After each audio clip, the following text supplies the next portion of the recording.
నీచ రాజకీయాలు వ్యక్తిత్వ హననానికి ఒక వేదికగా చేశారు. ఇదే అసెంబ్లీలో దూషణలు, బూతులు, విక్కరింతలు, కక్ష సాధింపులు, మైకు లేకుండా పోవడం ఒకటి కాదు, చాలా సమస్యలు వచ్చాయి. అదే సమయంలో ఫస్ట్ టైం వచ్చిన ఎమ్మెల్యే బాధ్యతారాహిత్యంగా 6-7 సార్లు గెలిచిన ఎమ్మెల్యేని విక్కరించడం, బూతులు తిట్టడం, చాలా వల్గర్గా ప్రవర్తించే పరిస్థితికి వచ్చారు. ఆ రోజు ప్రభుత్వం యొక్క వైఫల్యాల్ని క్వశ్చన్ చేస్తే వాళ్ళపైన సభలోనే దాడి చేయడం, నీచంగా మాట్లాడడం, వాళ్ళ మనోభావాలు దెబ్బతీయడం, ఇవన్నీ చేసే పరిస్థితికి వచ్చారు. ఇక్కడుండే నాయకులు నేను చూశాను. ఆ రోజు తెలుగుదేశం పార్టీ 23 మంది గెలిచాం.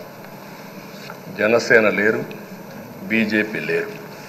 కానీ ఆ 23 మందిని గెలిచినాక ఇదే అసెంబ్లీకి వస్తే వాళ్ళు ప్రవర్తించిన తీరు మీరు చూస్తే చాలా బాధాకరంగా ఆ రోజు పనిచేసే పరిస్థితికి వచ్చారు. ఆ రోజు ఒక్క విషయం మీరు చూస్తే,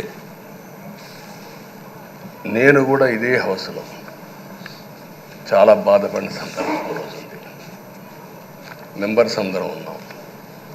నన్ను గురించి, నా కుటుంబాన్ని గురించి ఇష్టానుసారంగా మాట్లాడితే కనీసం యాక్షన్ తీసుకోవడానికి నాకు మైక్ ఇవ్వమని అడిగాను.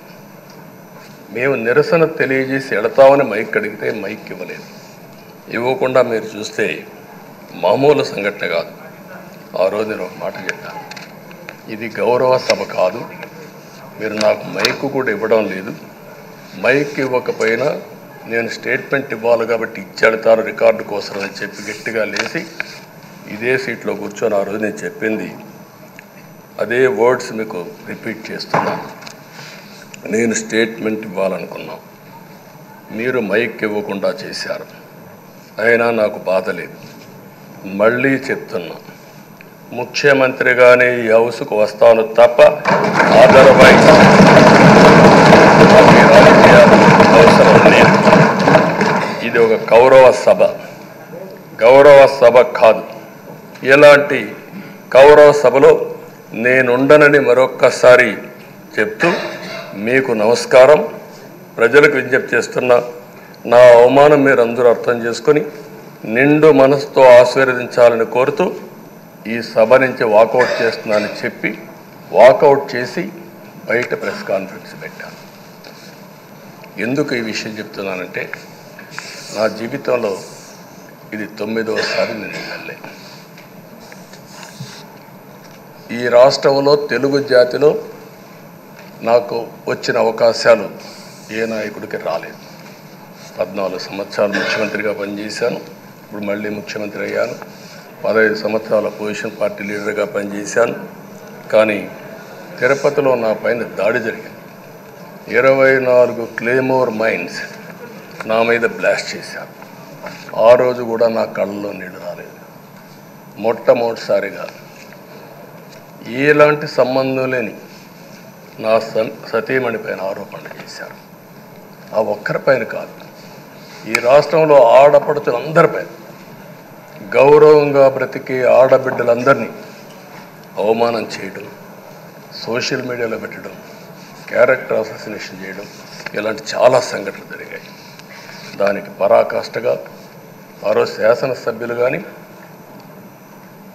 కొంతమంది అయితే భవానీ శాసన సభలో సభ్యురాలుగా ఉండి ఎన్నో పోస్టింగ్స్ పెట్టే పరిస్థితికి వచ్చారు.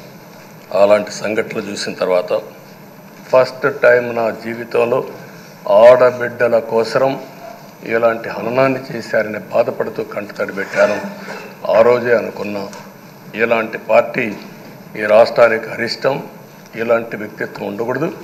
మళ్ళీ ఈ రాష్ట్రాన్ని గౌరవ సభ చేసి హోందాగా నడిపించే వరకు నేను పనిచేస్తానని చెప్పి ఒక శపథం చేశాను.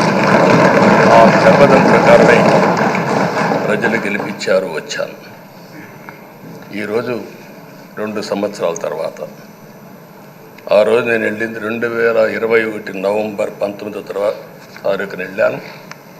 నిన్న మీ అందరి ఆశీస్సులతో ప్రజలందరి యొక్క ఆమోదంతో ఈ సభలోకి ఎంటర్ అయ్యాం. నాకు జరిగిన అవమానం కానీ, ఆడబిడ్డలకు జరిగిన అవమానం కానీ భవిష్యత్తులో ఎవరికీ జరగకుండా కాపాడే బాధ్యత ఈ అసెంబ్లీ తీసుకోవాలని అందరినీ కోరుకుంటున్నాను. నా గౌరవాన్ని కాపాడిన ప్రజానీకానికి మరొకసారి మనస్ఫూర్తిగా ధన్యవాదాలు, అభినందనలు. నా జీవితాంతం రుణపడి ఉంటా.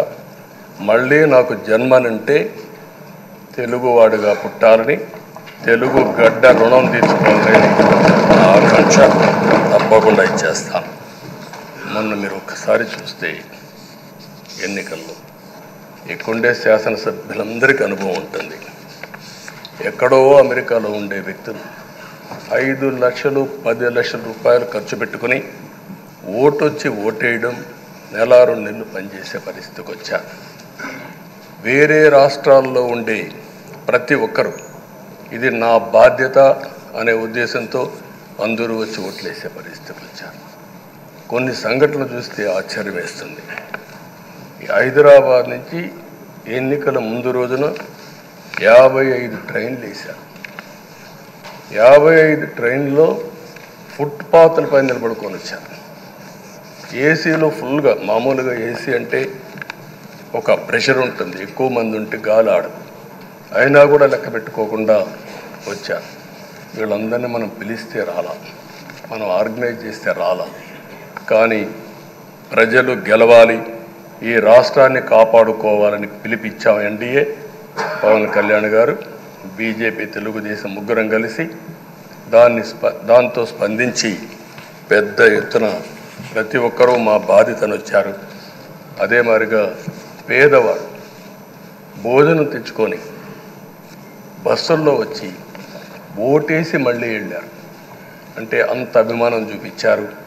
వాళ్ళ రుణం తీర్చుకోవాల్సిన బాధ్యత ఈ సభ పైన ఉందని చెప్పి మీ అందరికీ తెలియజేస్తున్నా. ఆ బాధ్యతని మన కళ్ళ ముందు ఎప్పుడూ కనపడవలసిన అవసరం ఉంది. ఈరోజు రాష్ట్రం విధ్వంసమైన రాష్ట్రాన్ని మళ్ళీ గాడిన పెట్టాలి. మంత్రులందరం ప్రమాణ స్వీకారం చేశాం. పవన్ కళ్యాణ్ గారు అందరం కూడా చేశాం. కానీ ఈరోజు ఒక్కసారి ఆలోచిస్తే ఎక్కడున్నామో తెలియని పరిస్థితి, ఎంత అప్పు ఉందో తెలియని పరిస్థితి, చాలా సమస్యలు ఉన్నాయి. అయితే ప్రజలు మంచి ఎమ్మెల్యేలు ఎన్నుకున్నారు. నేను కానీ, పవన్ కళ్యాణ్ గారు కానీ, బీజేపీ కానీ, అగ్రనాయకత్వం అందరం కూడా, నరేంద్ర మోడీ గారితో సహా ఇంకొక పక్క అమిత్ షా గారు అందరం కూడా మీటింగ్లు పెట్టినప్పుడు చాలా స్పష్టంగా హామీలు ఇచ్చాం. అవి నమ్మారు, మనలందరినీ ఎంపిక చేసుకున్నారు. మీరందరూ కలిసి ఒక మంచి వ్యక్తిని, రాజకీయాల్లో గౌరవాన్ని కాపాడే వ్యక్తిని, పార్టీని నమ్ముకున్న వ్యక్తిని మీరు ఎన్నుకున్నారు.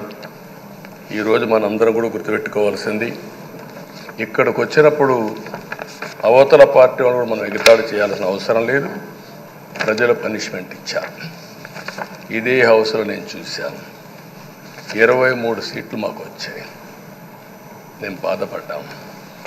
కానీ ప్రజాస్వామ్యాన్ని గౌరవించాలనే ఉద్దేశంతో ప్రజాస్వామ్యుతంగా పనిచేశాం. 23వ తారీఖు ఎన్నికల రిజల్ట్స్ వస్తే దాన్ని వక్రీకరించి 23వ తారీఖున దేవుడు రాసిన స్క్రిప్ట్ ఇది, మీకు 23 సీట్లు వచ్చాయని మాట్లాడారు. ఇప్పుడు నేను అడుగుతున్నా, కూటమికి 164 సీట్లు వచ్చాయి. 1, 6, 4 కూడుకుంటే 11 వస్తుంది. రాష్ట్రంలో దగ్గర 1631 రోజులు అమరావతి రైతాంగం, ఆడబిడ్డలు ఉద్యమం చేశారు.